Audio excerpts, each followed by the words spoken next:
നമസ്കാരം, സ്വാഗതം നയതന്ത്രത്തിലേക്ക്. ഇന്ന് നമ്മോടൊപ്പം ഉള്ളത് മുതിർന്ന കോൺഗ്രസ് നേതാവ് ശ്രീ രമേശ് ചെന്നിത്തലയാണ്. സ്വാഗതം. ഇപ്പോൾ ഈ തരത്തിലുള്ള ഏറ്റവും ചൂടേറിയ രാഷ്ട്രീയ വിവാദങ്ങളിലൊന്ന് ശബരിമലയിലെ സ്വർണ്ണക്കൊള്ളയാണ്.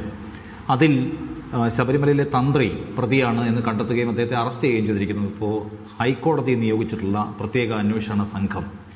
അപ്പോൾ അതിൽ അറസ്റ്റിലായ ആളുകൾക്കെതിരെ എല്ലാം വലിയ തോതിലുള്ള വിമർശനം ഉന്നയിക്കുന്ന കോൺഗ്രസിന്, രമേശ് ചെന്നിത്തല എന്ന നേതാവിന് തന്ത്രി അറസ്റ്റിലാകുമ്പോൾ ഒരു ഞെട്ടലുണ്ടോ? അദ്ദേഹവും ഈ സ്വർണ്ണക്കൊള്ളയിൽ പങ്കാളിയാവുന്നു എന്നറിയുമ്പോഴുള്ള ഫീൽ എന്താണ്? അല്ല, ആരാണെങ്കിലും ശരി, നിയമത്തിൻ്റെ വഴിക്ക് പോകണം. ആരും നിയമത്തിന് അതീതരല്ല. അതുകൊണ്ട് തന്നെ SIT കണ്ടെത്തിയ തെളിവുകളുടെ അടിസ്ഥാനത്തിലായിരിക്കുമല്ലോ അദ്ദേഹത്തെ അറസ്റ്റ് ചെയ്തിട്ടുള്ളൂ. അപ്പോൾ അതിൻ്റെ വിശദാംശങ്ങൾ അറിഞ്ഞാൽ നമുക്ക് കൂടുതൽ പറയാൻ കഴിയുള്ളൂ. Let the law take its own course. എന്നാലും അതിനകത്ത് ഇപ്പോൾ നിങ്ങൾ പത്മകുമാർ അടക്കമുള്ള ആളുകൾ അറസ്റ്റിലായപ്പോൾ നിങ്ങൾ എടുത്തിട്ടൊരു അഗ്രസീവ് പൊസിഷൻ ഉണ്ട്. അത് തന്ത്രിയുടെ കാര്യം വരുമ്പോൾ വിവരങ്ങൾ അറിയട്ടെ എന്നൊരു ലഘു സമീപനം സ്വീകരിക്കുകയാണ്. അല്ല, പത്മകുമാറാണ്, തന്ത്രിയാണ്. കാരണം പത്മകുമാർ ദേവസ്വം ബോർഡ് പ്രസിഡന്റാണ്. ദേവസ്വം ബോർഡ് പ്രസിഡന്റ് എടുത്ത തീരുമാനമാണ് അദ്ദേഹത്തെ ഈ അറസ്റ്റിലേക്ക് നയിച്ചതും മറ്റുള്ള കാര്യങ്ങളും. അതിനുശേഷം ഇപ്പോൾ ഉണ്ടായിരിക്കുന്ന സംഭവത്തിൻ്റെ വിശദാംശങ്ങൾ നമുക്കറിയില്ല. വിശദാംശങ്ങൾ അറിഞ്ഞിട്ട് നമ്മൾ പറയും. അല്ല, തന്ത്രി അവിടെ ഈ പോറ്റിയെ കൊണ്ടുവരുന്നതിൽ പ്രധാന പങ്കാളിത്തം വഹിച്ച ആളാണെന്ന് പറയുന്നു SIT. എന്ന് മാത്രവുമല്ല, അവിടെ നിന്ന് ഈ മുതലുകൾ കൊണ്ടുപോകാൻ ആവശ്യമായിട്ടുള്ള ഭഗവാന്റെ അനുമതി കൊടുക്കുന്ന, അനുജ്ഞ കൊടുക്കുക എന്ന് പറയുന്ന സംഗതി അദ്ദേഹം പ്രോപ്പറായിട്ട് ചെയ്തിട്ടില്ല, റെക്കോർഡിക്കലാക്കിയിട്ടില്ല എന്നുള്ള സംഗതികളൊക്കെ ചൂണ്ടിക്കാണിച്ചത് അറസ്റ്റ് ചെയ്തിട്ടുള്ളത്. എന്ന് വെച്ചാൽ ഈ മുഴുവൻ ഏർപ്പാടിൽ തന്ത്രി ഒരു പ്രധാന കക്ഷിയായി പ്രവർത്തിച്ചു എന്നാണ് നമ്മൾ മനസ്സിലാക്കുന്നത്. അല്ല, അങ്ങനെയാണെങ്കിൽ അതിൻ്റെതായ നിയമ നടപടികൾ അദ്ദേഹം നേരിടേണ്ടി വരും. അത് സത്യമാണ്, അത് സംശയം വേണ്ട. അതാണ് ഞാൻ പറഞ്ഞത്, നിയമത്തിൻ്റെ വഴിക്ക് പോട്ടെ. ആരും നിയമത്തിന് അതീതരല്ല. അപ്പം അതുകൊണ്ടാണ് ഞങ്ങൾ ആ സമീപനം ഇന്നും അന്നും സ്വീകരിച്ചിട്ടുള്ളത്. കോൺഗ്രസിനെയും UDF-നെയും സംബന്ധിച്ച് ഈ തെരഞ്ഞെടുപ്പിലെ ഒരു പ്രധാനപ്പെട്ട രാഷ്ട്രീയ വിമർശനം അല്ലെങ്കിൽ വിഷയം ശബരിമല സ്വർണ്ണക്കൊള്ള അത് തുടരുന്നു. തീർച്ചയായിട്ടും അയ്യപ്പൻ്റെ മുതൽ കെട്ടവരാരാണെങ്കിലും ശരി, അവരെ എങ്ങനെ വെറുതെ വിടാൻ പറ്റും? ആ വിശ്വാസ സമൂഹത്തിൻ്റെ ഹൃദയത്തിലേൽപ്പിച്ച വലിയൊരു മുറിവാണ്. അപ്പോൾ അതുകൊണ്ട് അത് ഒരു വലിയ വിഷയം തന്നെയാണ് കേരളത്തിൽ. ഇനിയും വൻ സ്രാവുകൾ പിടിക്കാനുണ്ട്. അവരും പിടിക്കപ്പെടും എന്നാണ് എൻ്റെ വിശ്വാസം. ഇതിനകത്ത് ഇപ്പോൾ ഈ പോറ്റിയെ കയറ്റിയെ സ്വർണം കെട്ടവരാരപ്പ സഖാക്കളാണെന്നുള്ള പാട്ടൊക്കെ നിങ്ങൾ പാടിയല്ലോ. സഖാക്കൾ മാത്രമല്ല, അവിടെ ഏറ്റവും പ്രധാനിയായിട്ടുള്ള, ഏറ്റവും പവർഫുൾ ആയിട്ടുള്ള തന്ത്രി അടക്കമുള്ള ആളുകൾ ഈ കൊള്ളയിലെ പ്രധാനിയാണെന്ന് വരുമ്പോൾ ഈ വിവാദത്തിന് അല്ലെങ്കിൽ ഈ വിഷയത്തിൻ്റെ അതിൻ്റെ മാനം മാറുന്നുണ്ടോ? അല്ല, തീർച്ചയായിട്ടും അത് വളരെ ഗൗരവമുള്ളൊരു വിഷയമല്ലേ. ശബരിമലയിലേക്ക് ഒരു ഭക്തൻ കൊടുത്ത സ്വർണം 30.8 കിലോ സ്വർണ്ണമാണ് കൊടുത്തത്. അവിടുന്ന് അത് അടിച്ചു മാറ്റുക എന്ന് പറഞ്ഞാൽ അത് തീർച്ചയായും കേരളത്തെ ഞെട്ടിപ്പിച്ചൊരു സംഭവം തന്നെയാണ്. അപ്പോൾ അതിൻ്റെ നാൾവഴികൾ പരിശോധിച്ച് അതിന് ഉത്തരവാദികളായ ആളുകളെ മുഴുവൻ നിയമത്തിൻ്റെ മുമ്പിൽ കൊണ്ടുവരിക എന്നുള്ളത് SITയുടെ ഏറ്റവും പരമപ്രധാനമായ ഉത്തരവാദിത്തമാണ്. ആരും രക്ഷപ്പെടാൻ അനുവദിച്ചുകൂടാ. ഞങ്ങളത് പറഞ്ഞപ്പോൾ CPM-ൻ്റെ നേതൃത്വം 3-4 നേതാക്കന്മാർ ജയിലിലാണ്. ആ പാർട്ടി ഒരു നടപടി ഇതുവരെ എടുത്തിട്ടില്ല.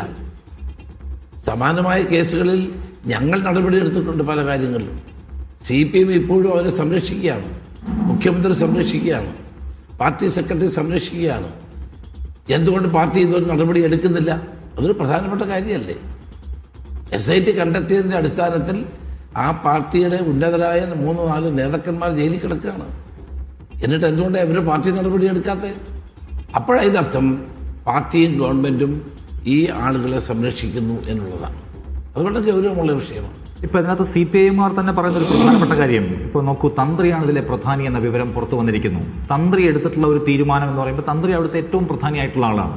തന്ത്രിയുടെ തീരുമാനത്തിന് തന്ത്രിയെ നിഷ്കളങ്കമായി വിശ്വസിച്ച് പോയതാവണം പത്മകുമാർ ചെയ്തിട്ടുള്ള തെറ്റ് എന്ന് മാത്രവുമല്ല, തന്ത്രി ഒരു പ്രധാനിയായിട്ടും തന്ത്രിയെ പൂട്ടാനും അകത്തിടാനും സർക്കാരിൻ്റെ SITക്ക് കഴിഞ്ഞു എന്ന് സർക്കാർ വിശദീകരിക്കുകയാണ്, ഇപ്പോൾ മാറ്റി വിശദീകരിക്കുക. അതല്ലല്ലോ, അത് വേറൊരു വിഷയം. ഞാൻ പറഞ്ഞത് തെറ്റാര് ചെയ്താലും അവരെ ശിക്ഷിക്കണം. അതാരാണെങ്കിലും നിയമത്തിൻ്റെ മുമ്പിൽ എല്ലാവരും സമന്മാരാണ്. പക്ഷേ ഇപ്പോൾ ഞങ്ങൾ ചോദിക്കുന്ന ഒരു വലിയ പൊളിറ്റിക്കൽ ചോദ്യമില്ലേ?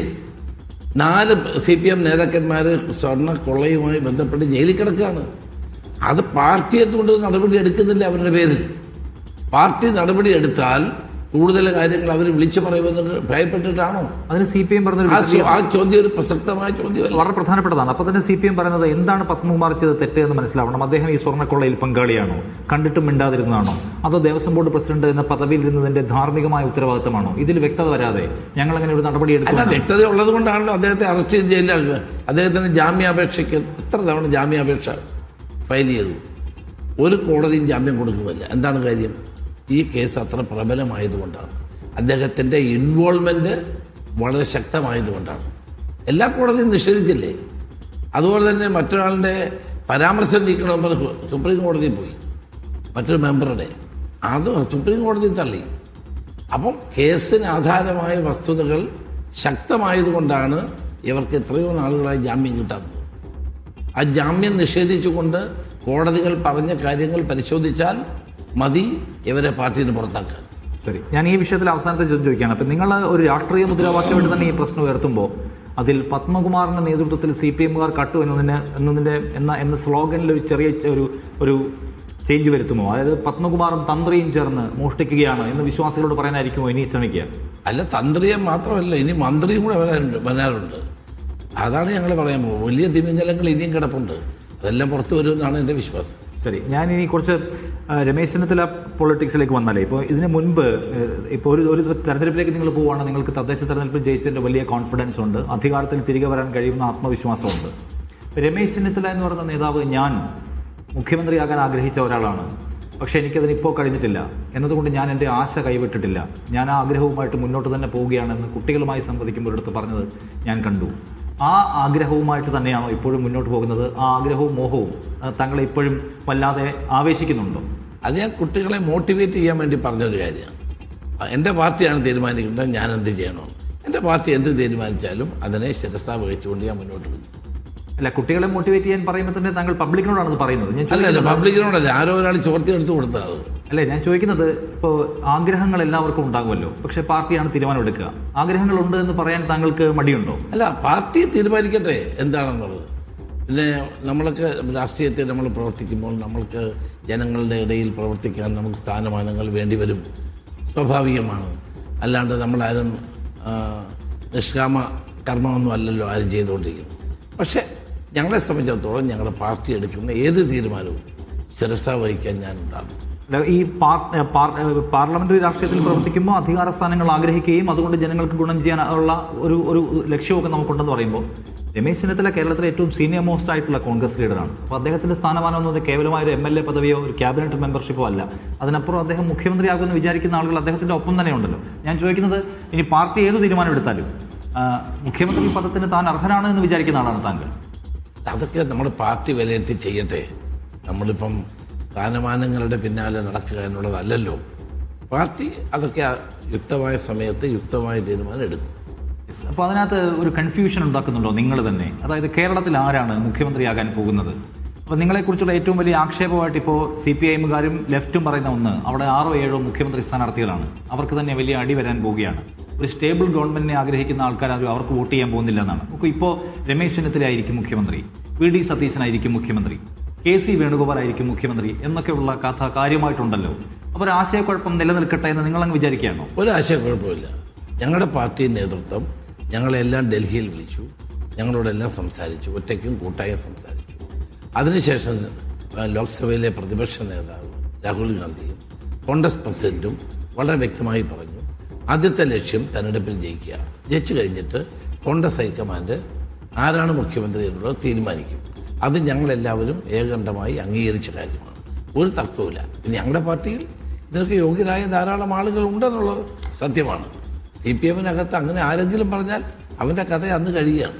ഇല്ല, യോഗ്യരായ ആളുകളുണ്ടെന്ന് പറയുമ്പോഴേ കഴിഞ്ഞ 5 വർഷക്കാലം അല്ലെങ്കിൽ 10 വർഷക്കാലം പ്രതിപക്ഷത്ത് ആഞ്ഞ് പണിയെടുത്ത മനുഷ്യർ കേരളത്തിലെ നേതാക്കളാണ്. ഞാൻ ചോദിക്കുന്നത്, നിങ്ങൾക്ക് ആ കാര്യത്തിൽ വ്യക്തത വരുത്താൻ പറ്റുമോ? കേരളത്തിൽ കേന്ദ്രീകരിച്ച് പണിയെടുത്ത നേതാക്കൾ, കേരളത്തിലെ മനുഷ്യർ ദൈനംദിനം കണ്ടുകൊണ്ടിരുന്ന നേതാക്കൾ, അവരായിരിക്കുമോ? അതിലൊരാൾ തന്നെ ആയിരിക്കുമോ മുഖ്യമന്ത്രി? അത് ഞാൻ പറഞ്ഞല്ലോ, അതെല്ലാം തീരുമാനിക്കേണ്ടത് കോൺഗ്രസ് ഹൈക്കമാൻഡാണ്. അത് തെരഞ്ഞെടുപ്പിലെ വിജയത്തിന് ശേഷമുള്ള തീരുമാനമായിരിക്കും. അത് എല്ലാവരും അംഗീകരിക്കും. എൻ്റെ ചോദ്യം കോൺഗ്രസ് ഹൈക്കമാൻഡ് തന്നെയാണ്, നിങ്ങളുടെ പാർട്ടി ഘടന അതാണ്. പക്ഷേ കേരളത്തിലെ ജനങ്ങൾ നിങ്ങളുടെ പെർഫോമൻസ് കണ്ടിട്ടും നിങ്ങൾക്കുള്ള ഒരു അംഗീകാരം നൽകി കൂടിയാണ് വോട്ട് ചെയ്യുക. അത് ജനങ്ങളുടെ ഒരു ഹിതം അതിനകത്തുണ്ട്. അതിന് മേലെ കൂടെ ഹൈക്കമാൻഡ് പോകുമെന്ന് ചോദിച്ചാൽ നിങ്ങൾക്ക് പോകാൻ പറ്റുമായിരിക്കും. ബട്ട് ഞാൻ ചോദിക്കുന്നത്, ദൈനംദിനം കേരളത്തിലെ രാഷ്ട്രീയത്തെ ചലിപ്പിക്കുകയും സമരത്തിന്റെ മുൻനിരയിൽ നിൽക്കുകയും ചെയ്യുന്ന ലൈവായി കേരള പൊളിറ്റിക്സിൽ ഉണ്ടായിട്ടുള്ള കേരളത്തിൽ കേന്ദ്രീകരിച്ചിട്ടുള്ള നേതാക്കളിൽ തന്നെ ആയിരിക്കുമോ തെരഞ്ഞെടുപ്പ് ഉണ്ടാവുക? അവരെ ആയിരിക്കുമോ? അവരിൽ ഒരാളായിരിക്കുമോ മുഖ്യമന്ത്രി? ഞാൻ ചോദിക്കുന്നു. ഞാൻ പറഞ്ഞല്ലോ, അതെല്ലാം പാർട്ടി എല്ലാ ഘടകങ്ങളും ആലോചിച്ച് ഒരു തീരുമാനമെടുക്കാനുള്ള കപ്പാസിറ്റിയുള്ള നേതൃത്വമാണ് പാർട്ടിക്കുള്ളത്. അതവർ തീരുമാനിക്കും. എന്നുവെച്ചാൽ KC വേണുഗോപാൽ മുഖ്യമന്ത്രിയാവാനുള്ള സാധ്യത താങ്കൾ തള്ളിക്കളയുന്നില്ല ജനങ്ങളോട്? ഞാൻ പറയട്ടെ, അത് ഞാൻ പറയാനുള്ള അധികാരം എനിക്കില്ലല്ലോ. അത് കോൺഗ്രസ് ഹൈക്കമാൻഡ് അല്ലേ തീരുമാനിക്കും. അതായത് ആരുമാണെങ്കിലും മുഖ്യമന്ത്രിയാവാം. പാർട്ടി തീരുമാനിക്കുന്ന ആരെയും പാർട്ടി പ്രവർത്തകരും ജനങ്ങളും അംഗീകരിക്കും. ഈ വരാൻ പോകുന്ന തെരഞ്ഞെടുപ്പിൽ നിങ്ങൾ വിജയിക്കുന്ന ആത്മവിശ്വാസം നിങ്ങൾക്ക് പൂർണ്ണമാണ്. അത് സർക്കാരിനുള്ള ജനങ്ങളുടെ വിരുദ്ധമായ വോട്ട് ആണോ അതോ പ്രതിപക്ഷത്തിനുള്ള അംഗീകാരമോ? ഏതാണ് അതിന്റെ റേഷ്യോ? എങ്ങനെയായിരിക്കും? അത് രണ്ടുമുണ്ട്. ഒന്ന്, 10 വർഷക്കാലം ഭരിക്കുന്ന ഈ ഗവൺമെന്റിനെതിരായി ജനങ്ങൾ ശക്തമായി മുന്നോട്ട് വരിക. ജനങ്ങൾ മടുത്തിരിക്കുന്നു, ഒരു മാറ്റം ആഗ്രഹിക്കുന്നു. അത് പഞ്ചായത്ത് തെരഞ്ഞെടുപ്പിൽ മാത്രമല്ല, ലോക്സഭാ തെരഞ്ഞെടുപ്പിൽ അത് തെളിയിച്ചു, എല്ലാ ഉപതെരഞ്ഞെടുപ്പിലും അത് തെളിയിച്ചു, ഇപ്പം പഞ്ചായത്ത് തെരഞ്ഞെടുപ്പിലും അത് തെളിയിച്ചു. ജനങ്ങൾ ഒരു ടോട്ടൽ ചേഞ്ച് ആഗ്രഹിക്കുകയാണ്. കേരളത്തിലെ ഈ ഭരണത്തിൽ മാറണമെന്ന് ജനങ്ങൾ ആഗ്രഹിക്കുന്നു. അതിൻ്റെ പ്രതിഫലനമാണ് ഈ തെരഞ്ഞെടുപ്പ് വിജയങ്ങളെല്ലാം. അപ്പോൾ ആ ജനങ്ങളുടെ വികാരത്തിനൊത്ത് ഞങ്ങളെല്ലാവരും കൂട്ടായ പ്രവർത്തനം നടത്തി ഒരു രാഷ്ട്രീയ മാറ്റത്തിന് നേതൃത്വം കൊടുക്കും എന്നാണ് എനിക്ക് പറയാം. ശരി, ഇപ്പോൾ കഴിഞ്ഞ തവണ ഉണ്ടായിട്ടുള്ള ജനവിധി പക്ഷേ പ്രതിപക്ഷത്തെ ആ നിലയ്ക്ക് അംഗീകരിക്കുന്ന നിലയായില്ല എന്ന് വിമർശിച്ചാൽ താങ്കൾ എന്ത് മറുപടി പറയും? എങ്ങനെ? കഴിഞ്ഞ തവണയും പ്രതിപക്ഷത്തിനുള്ള അംഗീകാരം സർക്കാരിനുള്ള വിമർശനം കഴിഞ്ഞ തവണ സംഭവിച്ചത് കോവിഡിന്റെ പശ്ചാത്തലമായി. 5 പേരിൽ കൂടുതൽ വെളിയിലോട്ടിറങ്ങാൻ പറ്റത്തില്ല, പ്രചരണം നടത്താൻ പറ്റത്തില്ല, ആളുകളെ കാണാൻ പറ്റത്തില്ല. ഒരു ഭാഗത്ത് അങ്ങനെ, മറുഭാഗത്ത് ഗവൺമെന്റ് ഇങ്ങനെ ആനുകൂല്യങ്ങൾ വാരി വാരി കൊടുക്കുകയാണ്. കിറ്റ് കൊടുക്കുന്നു, മരുന്ന് കൊടുക്കുന്നു, ശമ്പളം കൊടുക്കുന്നു, അലവൻസ് കൊടുക്കുന്നു. ഇങ്ങനെയെല്ലാം വന്നപ്പോൾ സ്വാഭാവികമായും ഒരു മഹാമാരിയുടെ കാഠിന്യമേറിയ സാഹചര്യത്തിൽ ജനങ്ങൾക്ക് രക്ഷയായി ഗവൺമെൻറ് നിൽക്കുന്നു എന്നുള്ള സാഹചര്യം ഉണ്ടായി. ഞങ്ങൾക്കൊരു ലെവൽ പ്ലേയിങ് ഗ്രൗണ്ട് കിട്ടിയില്ല. ഞങ്ങൾക്ക് പ്രതിപക്ഷത്ത് നിന്നുകൊണ്ട് ഇതൊന്നും ചെയ്യാൻ പറ്റില്ലല്ലോ, ഞങ്ങൾക്ക് പറയാനല്ല പറ്റൂ. കോവിഡ് ഭയങ്കരമായിട്ട് അത് ബാധിച്ചു. 2, BJPയുടെ നല്ലൊരു ശതമാനം വോട്ട് അന്ന് CPMന് പോയി. ഞങ്ങളുടെ കണക്കുണ്ടായിരുന്നു. കാരണം കോൺഗ്രസ് മുക്ത ഭാരതം ആഗ്രഹിക്കുന്ന BJP കേരളത്തിൽ കോൺഗ്രസിന്റെ നേതൃത്വത്തിൽ ഗവൺമെൻറ് ഉണ്ടാകരുതെന്ന് ആഗ്രഹിച്ചു. അതുകൊണ്ട് 1069 സീറ്റുകളിൽ BJPയുടെ വോട്ട്, BJPയുടെയും BDJSന്റെയും വോട്ട് അങ്ങോട്ട് മറിച്ചു കൊടുത്തു. അതും തെരഞ്ഞെടുപ്പിൽ ഉണ്ടായ പരാജയത്തിൻ്റെ കാരണങ്ങളിലൊന്നാണ്. അത് ഇത്തവണ ഉണ്ടാവില്ല. കാരണം ഇതൊക്കെ അതീതമാണ് ഇന്നത്തെ ജനങ്ങളുടെ ചിന്ത. എത്ര വിചാരിച്ചാലും CPM BJPയുമായിട്ട് എത്ര കൂട്ടുകെട്ടുണ്ടെങ്കിലും പഞ്ചായത്ത് തെരഞ്ഞെടുപ്പിൽ ജനങ്ങൾ അതിനെ തള്ളിക്കളഞ്ഞതാണ്. അതേ സാഹചര്യമാണുള്ളത്. ഇവിടെ നമ്മൾ കാണേണ്ടത് കേരളത്തിൻ്റെ മുഖ്യമന്ത്രി പിണറായി വിജയൻ ഏതെങ്കിലും ഒരു അവസരത്തിൽ പ്രധാനമന്ത്രിയുടെ പേരെടുത്ത് പറഞ്ഞ് വിമർശിച്ചിട്ടുണ്ട്, അമിത്ഷായുടെ പേരെടുത്ത് പറഞ്ഞിട്ട് വിമർശിച്ചിട്ടുണ്ട്. ഇവിടെ PM ശ്രീ പദ്ധതിയിൽ ആരോരും പറയാതെ ഒപ്പിട്ടു. ലേബർ കോഡ് വന്നപ്പോൾ ആ കോഡ് വരുന്നു എന്ന് കേട്ടപ്പോൾ തന്നെ ഇവിടെ തയ്യാറെടുപ്പ് നടത്തി. അപ്പം BJPയുമായി ഏറ്റവും കൂടുതൽ അന്തർധാരയുള്ളത് CPMനാണ്. കാരണം അവർക്കറിയാം കോൺഗ്രസിനെ തോൽപ്പിക്കുക BJPയുടെ ലക്ഷ്യം. ആ സഹായം കിട്ടാൻ വേണ്ടി BJPയോട് മൃദുല സമീപനമാണ് CPM കാണിച്ചുകൊണ്ടിരിക്കുന്നത്. അതിൻ്റെ ഗുണം അവർ കഴിഞ്ഞ തെരഞ്ഞെടുപ്പിൽ കിട്ടി, ഇനി അത് കിട്ടാൻ പോകുന്നില്ല. ഓക്കെ, കോൺഗ്രസിൻ്റെ ഇപ്പോൾ ഇതിനകത്ത് ഈ കോൺഗ്രസിൻ്റെ സ്ഥാനാർത്ഥി നിർണയവുമായി ബന്ധപ്പെട്ട് കേൾക്കുന്ന ഒരു പ്രധാനപ്പെട്ട കാര്യം, കനകൂല ഒരു റിപ്പോർട്ട് അവതരിപ്പിക്കുന്നു, സാധ്യതകളെക്കുറിച്ചും അല്ലെങ്കിൽ പരിഗണിക്കപ്പെടേണ്ട പേരുകളെക്കുറിച്ചൊക്കെ പറയുന്നതാണ്. കോൺഗ്രസിൽ ഇത്തവണ ആ നിലയ്ക്കുള്ളൊരു പ്രൊഫഷണൽ ഏജൻസിയും ഒരു പോൾ എക്സ്പേർട്ടും അദ്ദേഹമായിരിക്കുമോ പ്രധാനപ്പെട്ട പേരുകളൊക്കെ തീരുമാനിക്കുക? ഒരിക്കലുമല്ല. അതിനൊക്കെ ഈ നാട്ടിൽ പ്രവർത്തിക്കുന്നത് നമുക്കെല്ലാവർക്കും ഈ പേരുകളൊക്കെ അറിയത്തില്ലേ. പിന്നെ അവർക്ക് നമ്മളെ പക്ഷെ കനുകൂലി ഒരു കോൺഗ്രസ്സുകാരൻ തന്നെയാണ്. ചില അഡ്വൈസുകളൊക്കെ ചിലപ്പോൾ നമ്മൾ സ്വീകരിച്ചിട്ടിരിക്കുക. അല്ലാണ്ട് മുഖ്യമന്ത്രി പോകുന്നത് പോലെ PR ഏജൻസിയുടെ പിന്നാലെ ഞങ്ങൾ പോകുന്നില്ല. മുഖ്യമന്ത്രിയുടെ ഓരോ പരിപാടി എടുത്ത് നോക്കിയാൽ അതെല്ലാം PR ഏജൻസിയാണ്. ഞങ്ങൾക്കറിയാമല്ലോ ഓരോ സ്ഥലത്ത് ആരാ നിൽക്കേണ്ടത്, ഓരോ പ്രദേശത്തും ആരൊക്കെ നിൽക്കുന്ന കൊള്ളാം. അതൊക്കെ ഇവിടുത്തെ നേതാക്കന്മാർക്കും പ്രവർത്തകർക്കും അറിയാവുന്ന കാര്യമാണല്ലോ. അല്ല, അതിനകത്ത് അപ്പോൾ കനകൂലുവിൻ്റെ റോൾ എന്താണ്? കനകൂലു അഡ്വൈസ് ചെയ്യും പല കാര്യങ്ങളിലും, ടെക്നിക്കലായിട്ട്. കാരണം ഇന്ന് ഈ സോഷ്യൽ മീഡിയയും മറ്റേതൊക്കെ സജീവമാണല്ലോ. അപ്പോൾ ആ കാര്യങ്ങളിലൊക്കെ അദ്ദേഹത്തിൻ്റെതായ ഉപദേശങ്ങൾ ഞങ്ങളുടെ പാർട്ടി സ്വീകരിക്കാറുണ്ട്. അപ്പോൾ ആ നിലയ്ക്കുള്ള അഡ്വൈസിനെ മുൻനിർത്തിക്കൊണ്ട് ഉണ്ടാവുന്ന ചേഞ്ചസ് എന്തൊക്കെയായിരിക്കും? കൂടുതൽ യുവാക്കൾ, സ്ത്രീകൾ, അല്ലെങ്കിൽ അപ്രതീക്ഷിത സ്ഥാനാർത്ഥിത്വങ്ങൾ, അതൊക്കെ ഉണ്ടാവും. കഴിഞ്ഞ തവണയും കൂടുതൽ ചെറുപ്പക്കാർക്ക് 53 സീറ്റ് ചെറുപ്പക്കാർക്ക് എന്നും പാർട്ടിയാണ് അവസരം കൊടുത്തിട്ടുള്ളത്. സ്ത്രീകൾക്കും ചെറുപ്പക്കാർക്കും പുതുമുഖങ്ങൾക്കും കോൺഗ്രസ് പാർട്ടി എല്ലാ കാലഘട്ടത്തിലും നല്ല പാർട്ടിസിപ്പേഷൻ കൊടുക്കാറുണ്ട്. ഇത്തവണയും അതുണ്ടാകും. സർപ്രൈസ് സ്ഥാനാർത്ഥികളൊക്കെ ഉണ്ടാവും. ഇപ്പോൾ കൊല്ലത്തുനിന്നൊരു പേര് കേട്ടത് അവിടെ അഖിൽ മാരാർ എന്ന് പറഞ്ഞ യൂട്യൂബർ മത്സരിക്കാൻ പോകുന്നു കോൺഗ്രസിന് വേണ്ടി നോക്കിയാണ്. അങ്ങനെയൊക്കെ ഉണ്ടാവും? അല്ല, അതിനെപ്പറ്റി ഒന്നും ഇതുവരെ ഒരു ആലോചന ഉണ്ടായിട്ടില്ല. ഇനി പത്രങ്ങളിൽ വരുന്ന വാർത്തകളൊക്കെ ഞങ്ങൾ തന്നെ അത്ഭുതപ്പെട്ടിരിക്കുകയാണ്. സ്ഥാനാർത്ഥികളെ ഓരോരുത്തരും തീരുമാനിച്ചുകൊണ്ടിരിക്കുകയാണ്. ഞങ്ങൾ ഇനി ഘടകകക്ഷികളുമായിട്ടാണ് ആദ്യത്തെ സംഭാഷണം. അത് കഴിഞ്ഞിട്ട് വേണം സീറ്റുകൾ ഏതൊക്കെയാണെന്ന് അറിയാൻ. എന്നിട്ട് കോൺഗ്രസ് സ്ഥാനാർത്ഥി നിർണ്ണയ കമ്മിറ്റി ചെയ്യാവുന്ന കാര്യങ്ങളുമായിട്ട്. നിങ്ങളുടെ പേരിൽ സർക്കാർ കൊണ്ടുവരാൻ ശ്രമിക്കുന്ന ഒരു പ്രധാനപ്പെട്ട ആക്ഷേപം നിങ്ങളുടെ മുസ്ലിം എക്സ്ട്രീമിസ്റ്റുകളുമായി കൂട്ടുകൂടി വലിയ തോതിലുള്ള പ്രശ്നങ്ങൾ ഉണ്ടാക്കാൻ ശ്രമിക്കുകയാണ്. നിങ്ങൾ വന്നാൽ മാറാട് കലാപങ്ങൾ ആവർത്തിക്കപ്പെടാൻ പോവുകയാണ്. അതുകൊണ്ട് മുസ്ലിം ലീഗ്, ജമാഅത്തെ ഇസ്ലാമി പോലുള്ള സംഘടനകളുമായിട്ടുള്ള നിങ്ങളുടെ ബാന്ധവം കുഴപ്പമാണ് എന്ന് പറയാൻ സർക്കാർ പരമാവധി സമയം സ്പെൻഡ് ചെയ്യുന്നുണ്ടല്ലോ. അത് ഒരു കൺസോളിഡേഷൻ ഉണ്ടാക്കും നിങ്ങൾക്കെതിരായിട്ടെന്ന് ഭയപ്പാടുണ്ടോ? കേരളത്തിൻ്റെ മുഖ്യമന്ത്രി നമ്മുടെ സമൂഹത്തെ ഡിവൈഡ് ചെയ്യുക. കേരളം മതനിരപേക്ഷ സംസ്ഥാനമാണ്. മതേതര വിശ്വാസികളാണ് ജനങ്ങൾ കൂടുതൽ. എല്ലാവരും ഒരുപോലെ ജീവിക്കുന്ന ഒരു നാടാണ്. ഇടകലർന്ന് ജീവിക്കുന്നവരാണ് ഹിന്ദുക്കളും മുസ്ലിങ്ങളും ഒക്കെ. മാറാട് കേരളത്തിൻ്റെ ഒരു ഒരു ഒരു ദുഃഖകരമായ അധ്യായമാണ്. അതിനെ വീണ്ടും വീണ്ടും ഒരു ഭരണാധികാരിയായ മുഖ്യമന്ത്രി ഓർമ്മിപ്പിക്കാൻ ശ്രമിക്കുന്നത് ആ മുറിവിൽ മുളക് തേക്കുന്നതിന് തുല്യമാണ്. അദ്ദേഹം ഈ കേരളത്തിലെ ജനങ്ങളുടെ മനസ്സിൽ വർഗീയ വികാരം ആളിക്കത്തിക്കാനുള്ള ശ്രമമാണ് നടത്തുന്നത്. വളരെ ദൗർഭാഗ്യകരമായ കാര്യമാണ്.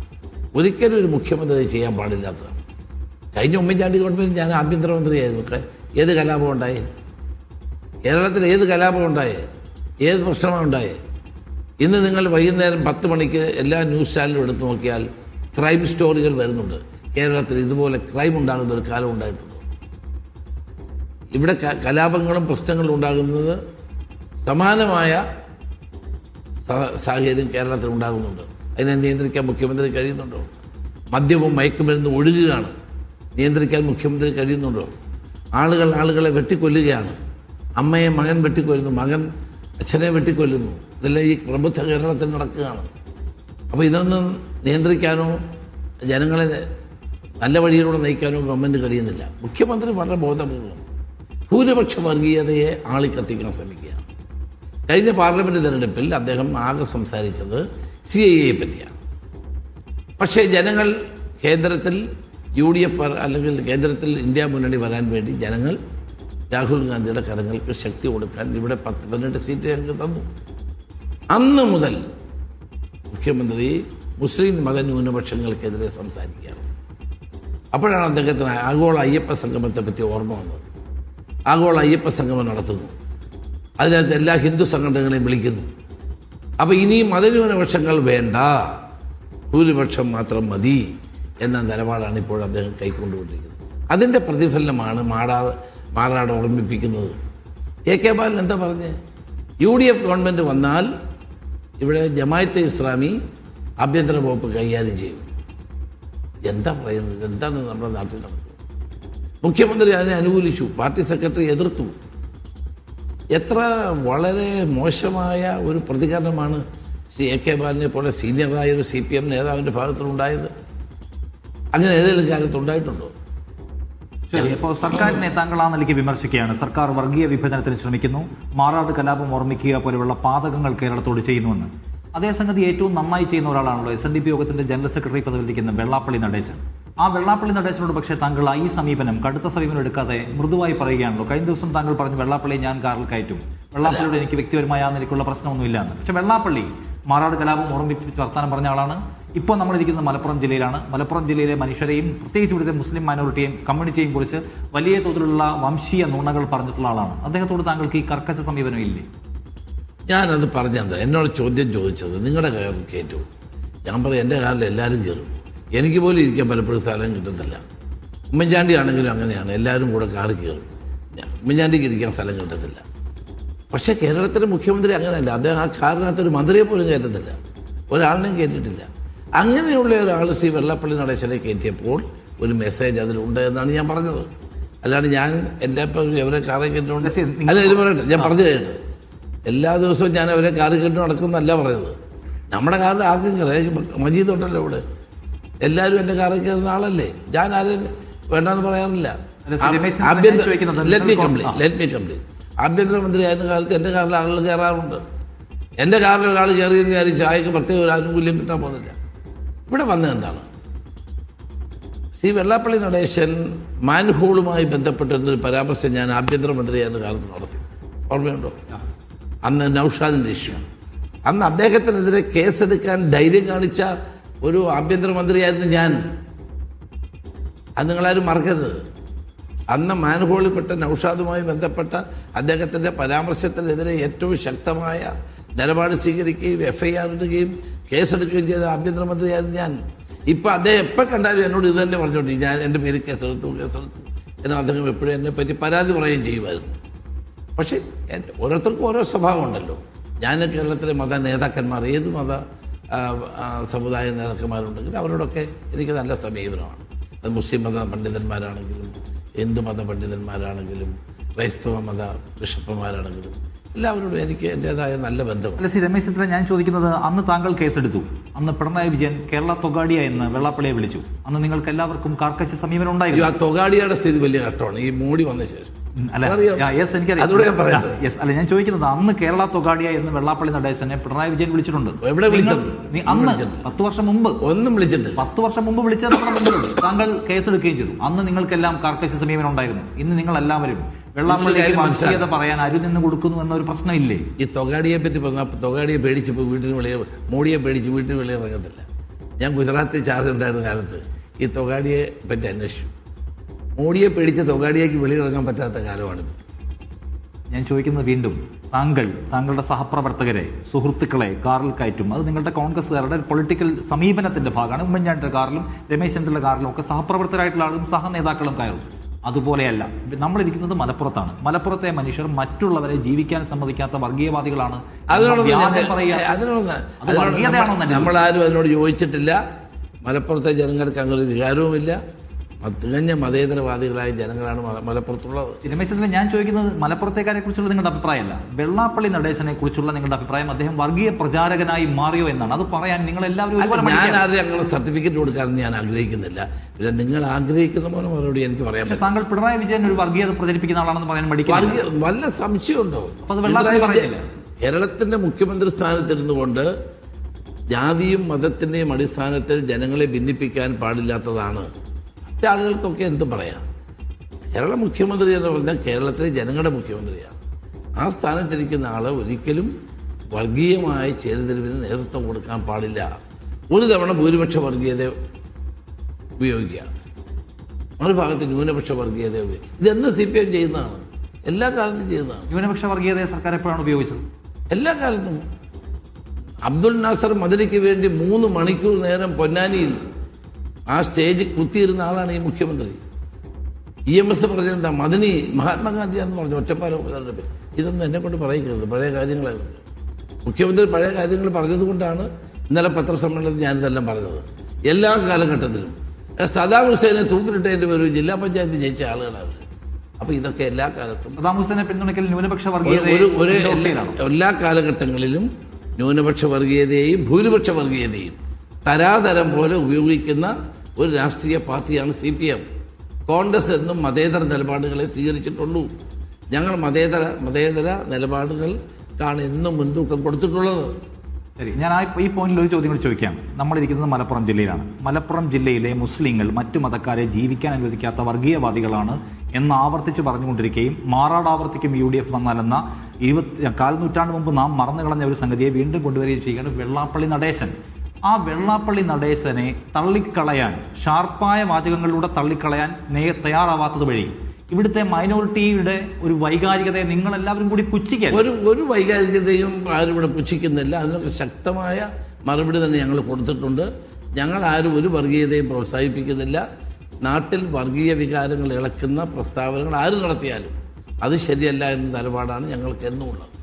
അത് ആര് നടത്തിയാലെന്നുള്ള ഒരു ബാലൻസ്ഡ് വാക്കല്ലേ? ആര് നടത്തിയാലും. ഞാൻ ചോദിക്കുന്നത് വെള്ളാപ്പള്ളിയെ കുറിച്ചാണ്. അത് ആര് നടത്തിയാലും ശരിയല്ല. കാരണം കോൺഗ്രസ് എന്നും മതേതര നിലപാടുമായിട്ട് മുന്നോട്ട് പോകുന്ന പ്രസ്ഥാനമാണ്. അത് വെള്ളാപ്പള്ളി നടത്തിയാലും മറ്റുള്ളവർ നടത്തിയാലും എല്ലാം ഒരുപോലെ തന്നെയാണ് ഞങ്ങൾ കണ്ടിട്ടുള്ളത്. വെള്ളാപ്പള്ളി കാറിൽ കയറ്റും, നിങ്ങളെ കയറ്റും.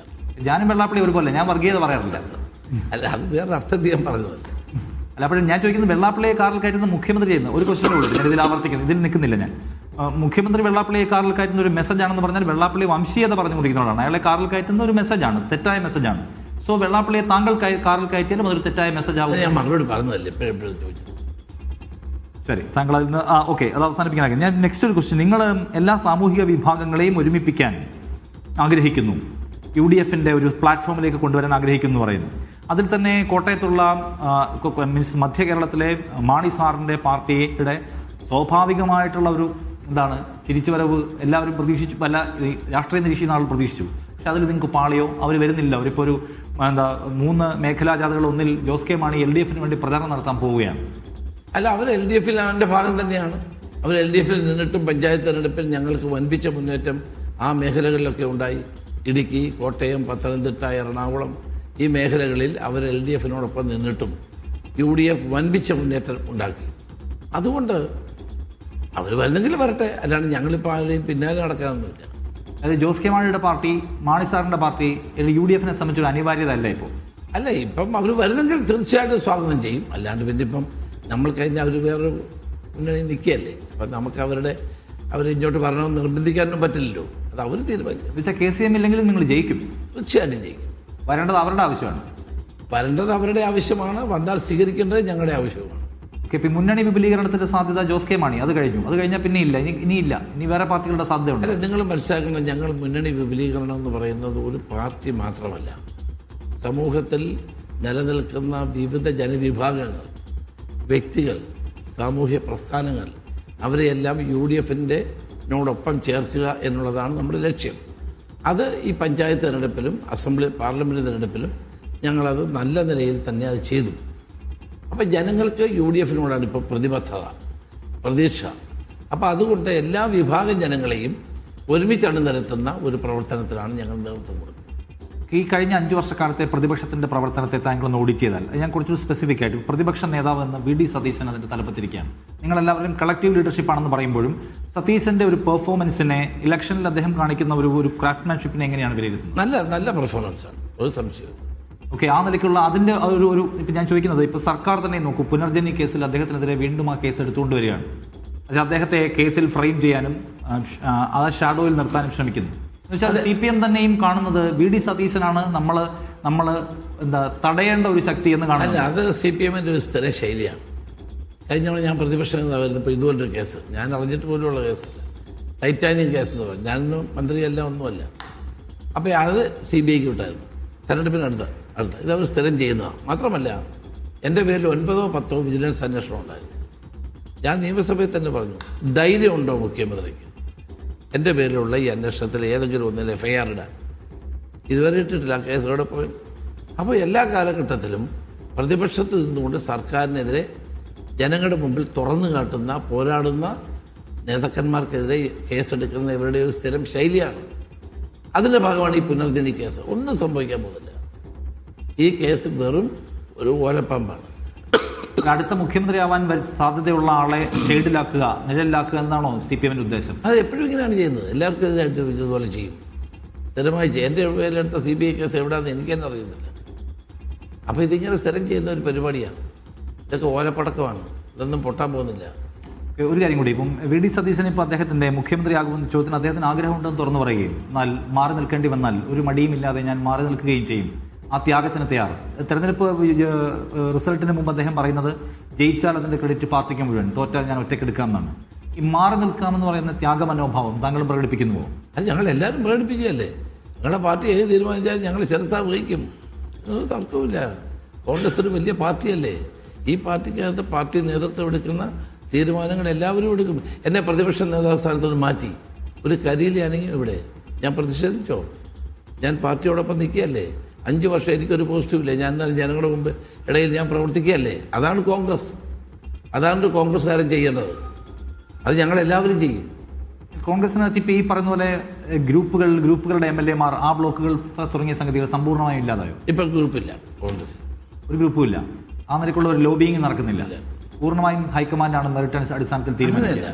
കേരളത്തിലെ പാർട്ടി നേതൃത്വമാണ് കാര്യങ്ങൾ ചെയ്യുന്നത്. ഹൈക്കമാൻഡിൻ്റെ പിന്തുണയോടുകൂടി അത് എല്ലാവരും അങ്ങനെയാണല്ലോ ചെയ്യാറുള്ളത്. എല്ലാ സ്റ്റേറ്റിലും അങ്ങനെയാണല്ലോ. ശരി, അപ്പോൾ അതായത് ഇനി വരാൻ പോകുന്ന കാര്യത്തിൽ ആരായിരിക്കും ഒരു രമേശ് ചെന്നിത്തലയെ മുന്നിൽ കിട്ടുമ്പോൾ ഞാൻ പ്രധാനമായും ചോദിക്കുന്ന ആഗ്രഹം മുഖ്യമന്ത്രി പദത്തെക്കുറിച്ചാണ്. അതിലൊരു നിലയ്ക്കുള്ള ഒരു തുറന്നു പറച്ചിൽ താങ്കൾ സന്നദ്ധമല്ല, പാർട്ടി ഹൈക്കമാൻഡ് തീരുമാനിക്കുമെന്നാണ്. എന്നോട് വലിയ സ്നേഹമുണ്ടെന്ന് തോന്നിയതിൽ സന്തോഷമുണ്ട്. കാരണം ഞങ്ങളൊരു ഡിസേർവിംഗ് മാനാണെന്ന് വിചാരിക്കുന്നതുകൊണ്ട് ഞാൻ ചോദിക്കുന്നു. എല്ലാവരും ചോദ്യം ചോദിക്കുകയും ചെയ്യും. തീർച്ചയായിട്ടും അതൊക്കെ പാർട്ടി തീരുമാനിക്കട്ടെ. ഓൾറെഡി നിങ്ങളോട് അതുമായി ബന്ധപ്പെട്ട കമ്മ്യൂണിക്കേഷൻസ് പാർട്ടി നടത്തിയിട്ടുണ്ടോ? ഏതാ? ഈ CM ഇല്ല അതെല്ലാം ഞാൻ പറഞ്ഞല്ലോ, അതെല്ലാം തെരഞ്ഞെടുപ്പ് കഴിഞ്ഞ് വിജയിച്ച് കഴിഞ്ഞിട്ട് പാർട്ടി ഹൈക്കമാൻഡ് കൂടിയാലോചന നടത്തി തീരുമാനിക്കുമെന്ന് രാഹുൽ ഗാന്ധിയും കോൺഗ്രസ് പ്രസിഡന്റും പറഞ്ഞ കാര്യമാണ്. ഞാൻ പറഞ്ഞല്ലോ. ഈ ലഹരി വിരുദ്ധ പരിപാടികൾ സംഘടിപ്പിച്ചല്ലോ കേരളത്തിൽ പലയിടത്തായി. അതുണ്ടാക്കിയ ഒരു ഇമ്പാക്ട് എന്താണെന്നാണ് വിചാരിക്കുന്നത്? വലിയ ഇമ്പാക്റ്റാണ്. വാസ്തവത്തിൽ ഞാൻ ഒരു വ്യക്തിയാണല്ലോ നടത്തിയത്. ഇത് ചെയ്യേണ്ടത് സർക്കാരായിരുന്നു. സർക്കാർ ചെയ്യുമെന്ന് കരുതി കാത്തിരുന്നപ്പോഴാണ്, അത് ചെയ്യാത്തപ്പോഴാണ് പ്രൗഡ് കേരള എന്നൊരു NGO ഞാൻ ഉണ്ടാക്കി. കേരളത്തിലെ 14 ജില്ലകളിലും വൻതോതിൽ ഇത്രയും ആളുകൾ വരും ഞാനൊരിക്കലും കരുതിയല്ല. വൻ ജനക്കൂട്ടമായിരുന്നു, വൻ ജനമുന്നേറ്റമായിരുന്നു. കാരണം ഇത് ജനങ്ങളെ ടച്ച് ചെയ്യുന്നൊരു വിഷയമാണ്. പ്രത്യേകിച്ച് അമ്മമാർ, സഹോദരിമാർ, സ്ത്രീകൾ, ചെറുപ്പക്കാരെ അവരെല്ലാം ബാധിക്കുന്നൊരു ഇഷ്യൂ ആയതുകൊണ്ട് നല്ല ജനപിന്തുണ കിട്ടി. 14 ജില്ലയിലും 10,000-കണക്കിന് ആളുകൾ പങ്കെടുക്കുകയുണ്ടായി. അതിൻ്റെ ഒരു ഇമ്പാക്റ്റ് വളരെ വലുതായിരുന്നു. ഇനിയിപ്പോൾ നമ്മൾ അടുത്ത ഘട്ടം കോളേജുകളിലേക്കാണ്. ഇപ്പോൾ ഈ ഇലക്ഷനും കാര്യങ്ങളും വന്നതുകൊണ്ടാണ്. But it will continue. Okay, ഈ 14 ജില്ലകളിൽ നടത്തുക വെച്ചാൽ കേരളം ആകെയുള്ള ഒരു പരിപാടിയാണ്. അതെ. താങ്കൾ ഹരിപ്പാടൊരു പരിപാടി നടത്തിയാൽ MLA നിലയ്ക്ക് മനസ്സിലാക്കാം. അതിനപ്പുറത്തേക്ക് പോയാൽ അതൊരു പാർട്ടി ഇനീഷ്യേറ്റീവാണോ സ്വന്തം ഇനീഷ്യേറ്റീവ്? അല്ല, പാർട്ടി ഇനിഷ്യേറ്റീവ് ഒന്നുമില്ല. പക്ഷേ നമ്മൾ മുമ്പ് സ്വാഭാവികമായിട്ട് പാർട്ടിക്കാർ വരുമല്ലോ. സാമൂഹ്യ പ്രസ്ഥാനങ്ങൾ വരും, ക്ലബ്ബുകൾ വരും, സ്പോർട്സ് അതോറിറ്റിയുടെ ആളുകൾ വരും, എല്ലാവരും വന്നിരുന്നു. എല്ലാവരും അതിനകത്ത് എല്ലാ MLA-മാരും, ചിലയിടത്തൊക്കെ CPM MLA-മാർ വന്നിരുന്നു. പിന്നെ ഗവൺമെൻറ്റിൻ്റെ ഉദ്യോഗസ്ഥന്മാർ വന്നിരുന്നു. മന്ത്രിമാർ തന്നെ പോസ്റ്റിലൂടെ വാട്സാപ്പ് ഫേസ്ബുക്കിലൂടെ അഭിനന്ദിച്ചിട്ടുണ്ട്. മുഖ്യമന്ത്രി പരസ്യമായിട്ട് അഭിനന്ദിച്ചു. അപ്പോൾ അതൊരു നല്ല കാര്യമായി ഞങ്ങൾ ഏറ്റെടുത്തതാണ്. വലിയ ഇമ്പാക്റ്റ് ഉണ്ട്. നേതാക്കളുടെ ഒരു പ്രധാനപ്പെട്ട സംഗതിയാണ് ജനങ്ങളുമായി കണക്ട് ഉണ്ടാക്കാൻ പറ്റുക, അവരുടെ ദൈനംദിന വിഷയങ്ങൾ ഇടപെടുക, വൈകാരികമായി സ്പർശിക്കുക എന്ന് പറയുന്ന സംഗതി. അതിൽ രമേശ് ചെന്നിത്തല എന്തുമാത്രം ഹാപ്പിയാണ്, സംതൃപ്തനാണ്? മനുഷ്യരെ ഞാൻ വളരെ സംതൃപ്തനാണ്. എനിക്ക് പാർട്ടിയിൽ പ്രത്യേകിച്ച് പൊസിഷനൊന്നുമില്ലെങ്കിലും ജനങ്ങളോടൊപ്പം 24 മണിക്കൂറും പ്രവർത്തിക്കുന്ന ഒരാളാണ്. ഞാൻ എല്ലായിടത്തും പോവും. ആളുകൾ വരാറുണ്ട്, ആളുകൾ ചൂടാറുണ്ട്, കോൺഗ്രസ്സുകാരുണ്ട്, അല്ലാത്തവരുമുണ്ട്. അപ്പോൾ അവരുടെ ഇടയിലുള്ള പ്രവർത്തനത്തിൽ ഞാൻ വളരെ സംതൃപ്തനാണ്. ഞാൻ വളരെ ഹാപ്പിയാണ്. Thank you Ramesh. ഇനി അടുത്ത ദിവസം നമുക്ക് വെച്ചാളുമായിരിക്കാം. നന്ദി.